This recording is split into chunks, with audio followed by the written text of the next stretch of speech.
Hola, soy Eugenia Paula y os voy a hablar del trastorno de identidad disociativo.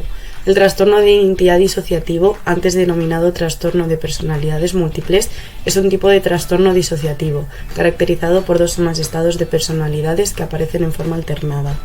El trastorno incluye incapacidad para recordar acontecimientos diarios, información personal importante y o eventos traumáticos o estresantes, todo lo cual no se perdería normalmente con el olvido ordinario.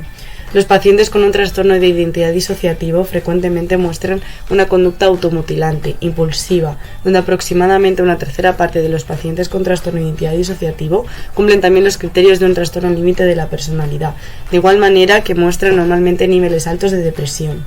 El trastorno de identidad disociativo tiene dos formas, con posesión o sin posesión.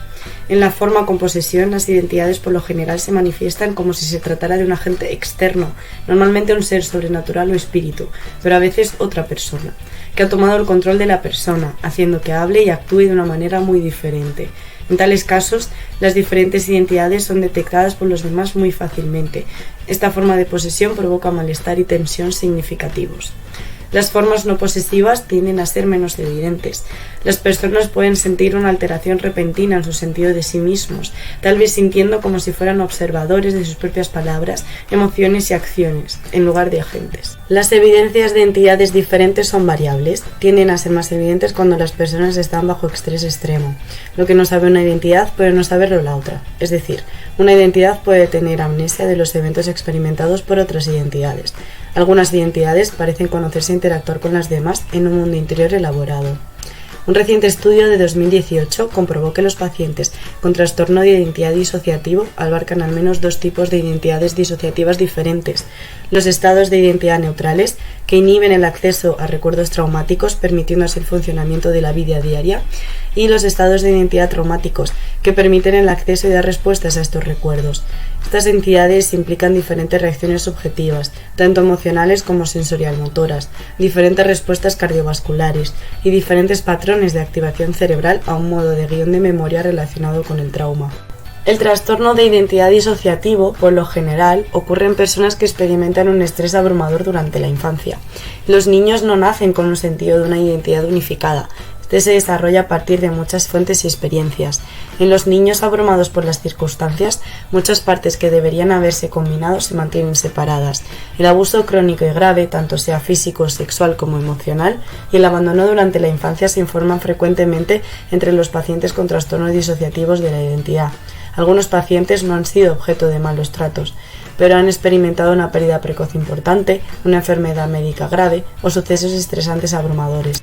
Al contrario de lo que sucede con la mayoría de los niños que alcanzan una apreciación compleja y coherente de sí mismos y de los demás, los que han sido objeto de malos tratos intensos atraviesan fases en las que las percepciones, recuerdos y emociones diferentes de sus experiencias vitales se mantienen segregadas. Con el tiempo, estos niños pueden desarrollar una mayor capacidad de escapar a los malos tratos, ausentándose, es decir, separándose a sí mismos del ambiente físico duro, o mediante el repliegue en su propia mente. Cada fase evolutiva de experiencia traumática puede utilizarse para generar una identidad diferente. De hecho, su mente efectivamente se puede decir que se repliega como consecuencia del trauma infantil, ya que varios estudios neurobiológicos revelan que hay una disminución del tamaño cortical del cerebro en algunas regiones como en el lóbulo parietal, en el hipocampo y la amígdala, en pacientes con síndrome de identidad disociativo. Estos órganos intervienen en la memoria y las emociones, así como en la asociación de recuerdos con estados emocionales. En las pruebas estandarizadas, las personas con este trastorno tienen puntuaciones altas para la susceptibilidad a la hipnosis y la disociación, que es la capacidad de desacoplar las memorias, las percepciones o las identidades propias del conocimiento consciente. Numerosos estudios han descubierto que el putamen y el globo pálido tienen un volumen mayor en personas con este tipo de trastorno en comparación con sujetos sanos. Estos órganos forman parte de los núcleos basales, intervienen en las funciones ejecutivas, en concreto en la elaboración de estrategias para solucionar problemas, la planificación a nivel cognitivo y en la inhibición conductual, junto con el lóbulo frontal. Por otro lado, se han encontrado aumentos en el flujo sanguíneo de estos pacientes en zonas como el lóbulo frontal, zona que está involucrada en las funciones ejecutivas, y en el lóbulo occipital, cuya función principal se basa en el procesamiento de la información visual. Esto se puede corresponder con que, además de oír voces, los pacientes con trastorno de identidad disociativo pueden tener alucinaciones visuales, táctiles, olfatorias y gustativas.